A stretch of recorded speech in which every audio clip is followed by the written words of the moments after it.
Hai semua, balik lagi bersama saya Cica di sini. Kali ini saya bakal ngelanjutin alur cerita 5 Daudi versi novelnya ya. Dan semoga kalian suka. Oke, tanpa banyak basa-basi, yuk kita simak alur ceritanya.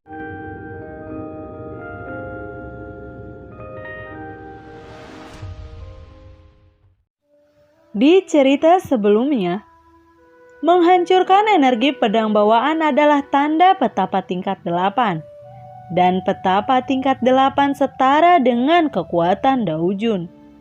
Long Jingxuan dapat menghancurkan aura pedang bawaan, yang berarti dia sudah menjadi petapa tingkat 8. Melihat aura pedang Long Jingxuan hancur, Xiaoyan tidak menghindar. Dia menekan telapak tangannya ke aura pedang bawaan, dan aura dendam yang kuat menyembur dengan keras. Jianqi dan Daoqi bertabrakan dalam ledakan keduanya dimusnahkan dalam kehampaan. Melihat itu, Long Jingxuan segera mengayunkan pedang dan bergegas menuju Xiaoyan. Menghadapi pedang Qi yang berisi kekuatan yang tak tertandingi, telapak tangan Xiaoyan menyatu dan mendorong ke depan. Sinar energi meledak di antara telapak tangannya. Duam, duam, buam. Dengan ledakan keras, pedang Qi dan sinar Daoqi bertabrakan. Cahaya menyilaukan meledak di udara. Fluktuasi energi yang mengerikan menyapu sekeliling. Pedang Qi dan seberkas cahaya runtuh pada saat bersamaan. Setelah konfrontasi sengit, Xiaoyan tanpa sadar mundur 3 langkah. Darah di dadanya melonjak dan seteguk darah hampir menyembur keluar. Di sisi lain, Long Jingxuan hanya mundur 1 langkah. Dalam kehampaan dunia batin, 2 cahaya dan bayangan putih dan hitam saling bersilangan dan bertabrakan. Dengan konfrontasi sengit antara keduanya mengeluarkan api yang nyata dan berbagai skill bertarung yang kuat, dan Taoisme ditampilkan satu persatu. Buar, buam, buar, buar. Suara keras seperti guntur terus bergema di dunia batin, menyapu dunia dengan energi yang tak tertandingi. Pertempuran sengit antara keduanya menyebabkan kerusakan besar pada dunia batin. Bertarung di dunia batin, Xiaoyan memiliki beberapa keraguan di hatinya. Jika dia secara tidak sengaja memecahkan segel mata air roh sumber dan melukai teratai laut yang berhati es di mata air, konsekuensinya tidak akan bisa terbayangkan. Memikirkan hal ini, Xiaoyan segera membuka dunia batin dan terbang terlebih dulu. Long Jingxuan segera mengejarnya. Saat dunia batin tertutup, naga putih kecil itu juga terbang keluar. Setelah keluar dari dunia batin, Xiaoyan berubah menjadi cahaya dan terbang menuju hutan yang jauh. Sementara itu, Long Jingxuan terus mengejarnya. Dalam kehampaan yang gelap, 2 sinar cahaya melintas dengan cepat dan kemudian menabrak hutan yang jauh. Di dalam hutan pertempuran keduanya berlanjut dan berlangsung dengan sengit. Xiaoyan berteriak, "Alam api yang berbeda." Xiaoyan langsung membuka domain api, kemudian merentangkan tangan kanannya ke langit, dan Yin Jue berubah dengan cepat. Dengan perubahan cepat dari Yin Jue, kekuatan hisap mengalir keluar dari telapak tangannya. Dengan kekuatan domain api, sebuah bola yang memancarkan cahaya merah dengan cepat terbentuk di tangannya. Melihat bola merah di tangan Xiaoyan, Long Jingxuan menggabungkan aura pedang Qi di depannya menjadi satu, membentuk pedang pracuaca besar, perlahan melayang di depannya. Ketika Long Jingxuan memadatkan pedang pracuaca, manik penghancur domain Xiaoyan juga telah selesai. Manik penghancur domain di tangan Xiaoyan terlempar keluar, meluncur ke arah Long Jingxuan seperti meteor.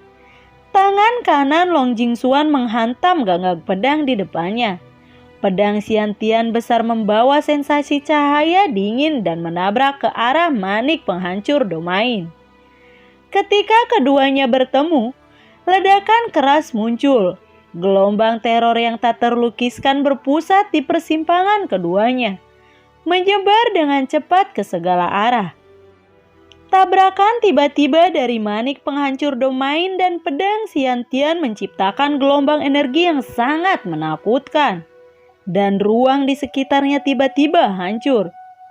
Jika tidak ada penahanan, sebagian besar hutan ini akan hancur di bawah fluktuasi energi teror. Namun, ketika fluktuasi energi baru saja menyebar, penghalang transparan besar jatuh dari langit, menutupi area hutan. Gelombang energi yang menakutkan menghantam penghalang transparan dan segera memantul kembali. Melihat penghalang transparan yang tiba-tiba, Xiaoyan dan Long Jingxuan terkejut. Mereka kemudian perlahan melihat seseorang lelaki tua dengan janggut putih dan rambut putih. Orang tua itu terlihat sangat biasa. Tapi di mata Xiaoyan dan Long Jingxuan, lelaki tua di depan mereka jelas merupakan keberadaan yang sangat menakutkan.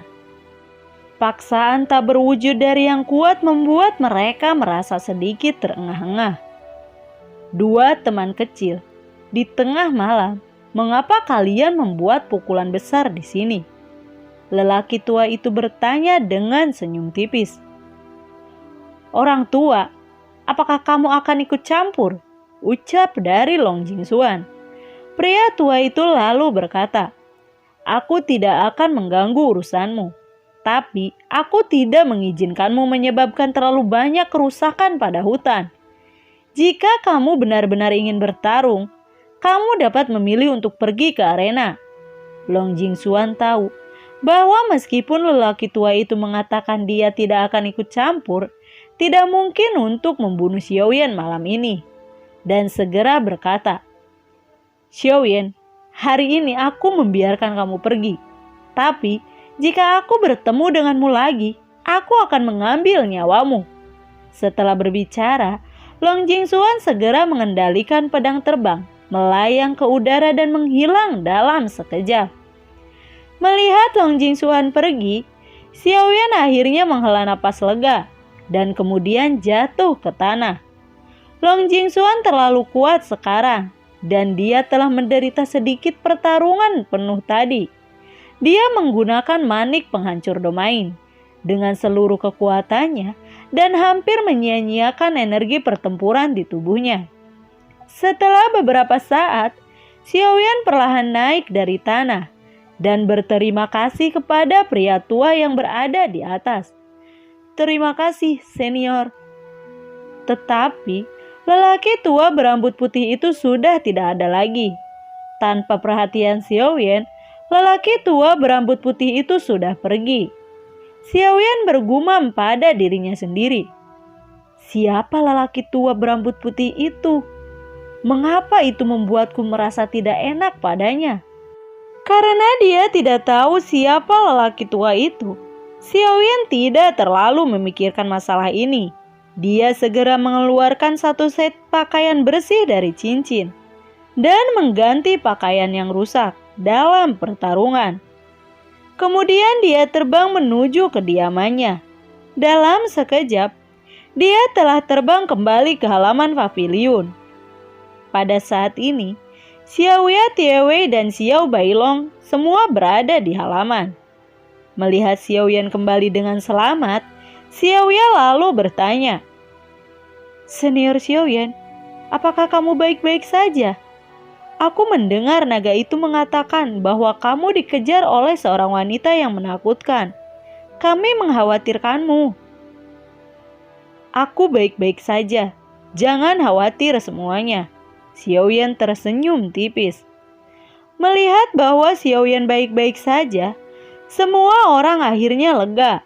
Xiaoyan berjalan ke Xiao Bailong dan berkata, apakah kalian tahu, naga kecil ini, aku memanggilnya Xiao Bailong. Dia akan tinggal di sini. Mari kita saling mengenal. Xiao Bailong lalu berkata, Jangan dengarkan omong kosong Xiaoyan. Aku adalah 9 naga mendalam yang legendaris. Nama asliku adalah Jiubai. Kalian bisa memanggilku 9 naga mendalam atau Jiubai. Tapi jangan panggil aku Xiao Bailong. Xiaoya lalu berkata, Jiubai, apakah kamu naga legendaris? Wah, sangat mengasihkan. Aku benar-benar melihat naga legendaris. Perkenalkan, namaku Xiaoya. Di sisi lain, Tiewei berkata, ini mah naga jelek, bukan naga legendaris. Mendengar ini, Xiao Bailong sangat marah. Xiaoya lalu bertanya, apakah kamu benar-benar seorang naga yang legendaris? Tapi, kenapa tubuhmu begitu pendek? Bukankah naga legendaris itu sangat besar? 9 naga mendalam tiba-tiba merasa tidak bisa berkata-kata. Dia terlalu malas untuk menjelaskan. Dan bahkan, jika menjelaskannya, mereka mungkin tidak percaya. Segera dengan marah dia berkata, aku adalah 9 naga mendalam.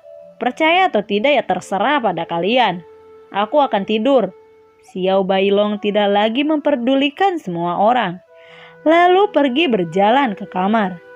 Xiaoyan, Xiaoya, dan Tiewei juga kembali ke kamar mereka dan beristirahat. Di hari kedua, Xiaoyan bangun lebih awal dari berlatih, berdiri dan meregangkan tubuhnya perlahan. Merasa bahwa seluruh tubuhnya sudah cukup nyaman, dia sedikit menyegarkan diri sebelum meninggalkan ruangan. Senior Xiaoyan, aku datang lebih awal. Xiaoya menyambutnya dengan senyuman. Tiewei, Xiaoya, apa kalian datang lebih awal? Kenapa? Apa kalian menungguku? Xiaoyan tersenyum. Xiaoya mengangguk lalu berkata kepada Xiaoyan, ayo pergi ke akademi bersama dan belajar tentang lingkungan akademi.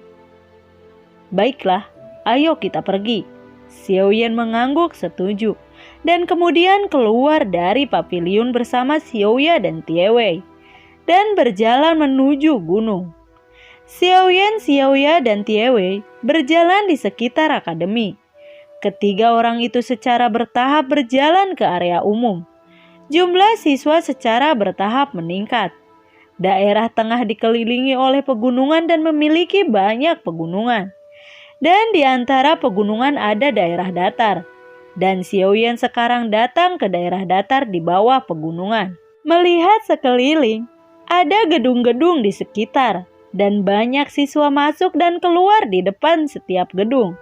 Tiewei lalu bertanya, kita mau kemana?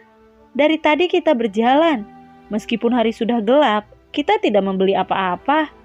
Guru Tielin mengatakan bahwa perguruan tinggi Sengnan ini memiliki 3 menara. Pagoda Tongxian, pagoda alkemis, pagoda pembakaran, kota alun-alun perdagangan, dan aula penatua. Kita semua dapat mengunjungi mereka. Adapun bidang seni bela diri dan arena, tidak ada yang terlihat bagus. Yang lain seperti paviliun Douji dan paviliun Gongpa. Kami yang tidak memiliki batu roh sumber tidak dapat masuk, ucap dari Xiaoya. Kalau begitu, mari kita pergi ke pasar perdagangan untuk melihat apakah kita bisa menemukan harta karun, ucap dari Xiaoyan. Mereka bertiga bertanya kepada seorang siswa tentang lokasi pasar perdagangan, lalu terbang ke arah pasar perdagangan. Kecepatan mereka bertiga sangat cepat, dan dalam beberapa saat, mereka sampai di pasar perdagangan. Kota perdagangan ini ditata dengan rapi dan berskala besar. Ini adalah satu-satunya tempat di mana transaksi dapat dilakukan di Akademi Sengnan. Ada 4 gerbang di kota alun-alun perdagangan, timur, barat, utara, dan selatan. Dan tempat mereka sekarang adalah gerbang timur kota alun-alun perdagangan.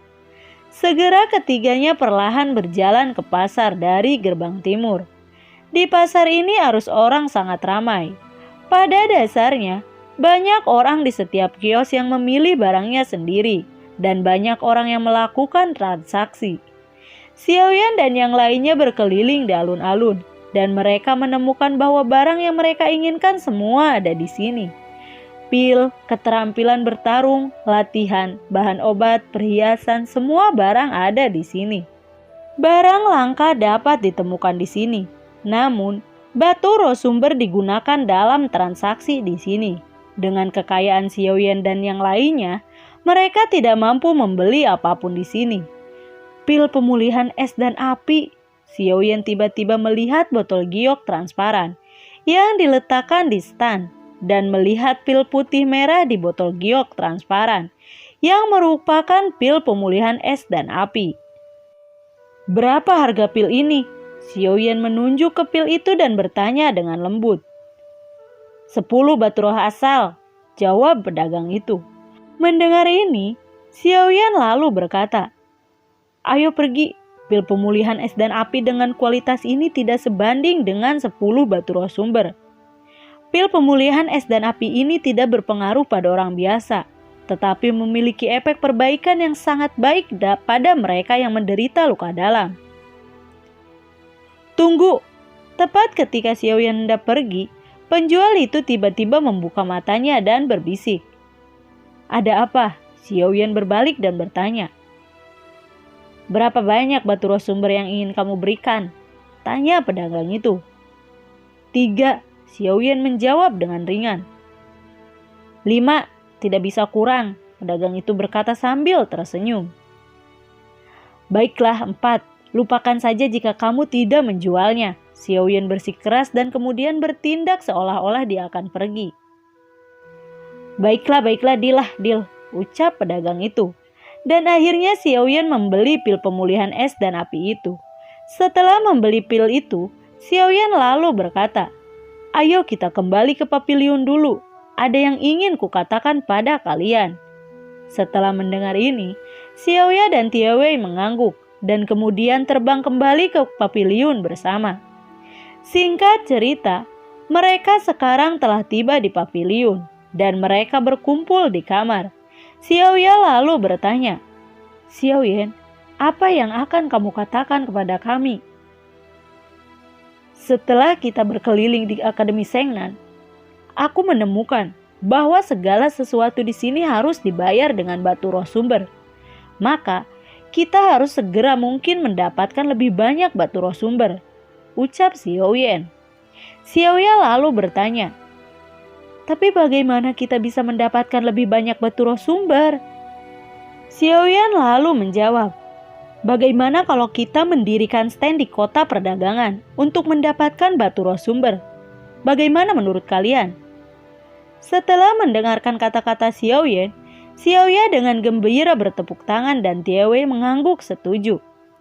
Xiaoya bertanya lagi, tapi apa yang bisa kita jual? Kita menjual pil, ucap Xiaoyan. Pil, di mana kita akan mendapatkan pil itu? Xiaoya bertanya lagi. Aku seorang alkemis. Xiaoyan menegakkan dadanya dan tersenyum tipis. Mendengar itu, Tiawei dan Xiaoya terkejut. Meskipun mereka telah bersama Xiaoyan untuk sementara waktu, mereka tidak tahu bahwa Xiaoyan adalah seorang alkemis. Xiaoyan, apakah benar kamu seorang alkemis? Xiaoya bertanya seakan tidak percaya. Mendengar itu, Xiaoyan hanya tersenyum dan kemudian berkata lagi, ada satu hal lagi yang penting. Aku ingin berdiskusi dengan kalian. Guru Tielin mengatakan bahwa akademi ini memiliki banyak kekuatan, besar dan kecil. Oleh karena itu, jika kita ingin mendapatkan tempat di akademi ini, kita harus bergabung dengan salah satu kekuatan. Tapi bergabung dengan pasukan lain, kita akan dibatasi dan kita harus mematuhi yang lain. Oleh karena itu, aku pikir kita sebaiknya membuat kekuatan baru. Membuat kekuatan baru, Tiawei dan Xiaoya berkata bersamaan. Ya, ucap Xiaoyan. Xiaoyan, apa kamu bercanda? Bagaimana kita bertiga bisa membentuk kekuatan? Ucap Xiaoya. Aku tidak bercanda. Meskipun kita hanya memiliki 3 orang sekarang, selama kita memiliki batu roh sumber yang cukup, kita dapat dengan cepat merekrut lebih banyak siswa untuk bergabung, ucap dari Xiaoyan. Setelah mereka berdiskusi, akhirnya mereka setuju dan membuat kekuatan baru, dan mereka menamai kekuatan baru dengan sebutan Xiao Clan. Tok tok tok tok, tok tok tok tok. Ketika mereka berdiskusi, beberapa ketukan tiba-tiba datang dari luar pintu. Senior Liu, Xiaoya membuka pintu dan melihat bahwa orang itu adalah Liu Xiaohui, dan dengan cepat membiarkannya masuk ke dalam kamar. Jangan panggil aku senior, panggil saja aku Liu Xiaohui. Liu Xiaohui tersenyum tipis dan bergegas masuk.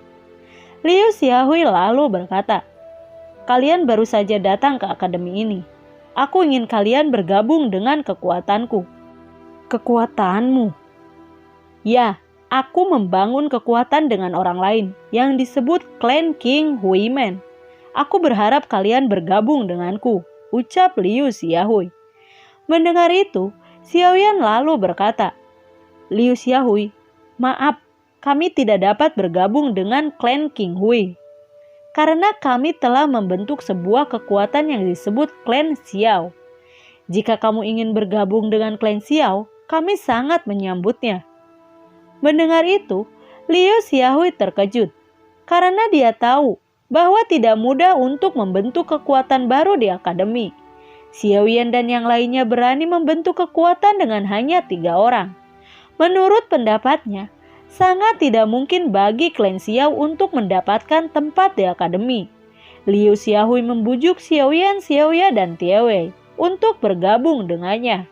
Namun, mereka tetap bersikukuh untuk membangun Clan Xiao. Melihat bahwa dia tidak dapat membujuk Xiaoyan dan yang lainnya, Liu Xiaohui lalu berkata, di akademi, jika kalian menemui masalah, kalian dapat pergi ke King Huimen untuk menemuiku, dan aku akan membantu kalian. Xiaoyan lalu berkata, terima kasih Liu Xiaohui. Setelah mengobrol sebentar, Liu Xiaohui mengucapkan selamat tinggal dan bergegas keluar meninggalkan mereka. Setelah Liu Xiaohui pergi, Xiaoyan dan yang lainnya menyusun rencana. Dan rencana pertama adalah Xiaoyan akan pergi ke Medicine Tower. Medicine Tower merupakan menara penting di akademi dan sangat penting bagi rencana Xiaoyan. Saat Xiaoyan pergi ke Medicine Tower, Tiewei dan Xiaoya juga mulai bereaksi pada saat yang sama. Mereka pertama kali menemukan banyak kartu kecil dan kemudian menulis niat mereka untuk merekrut siswa untuk bergabung dengan Clan Xiao di kartu dan kemudian membagikannya ke seluruh akademi.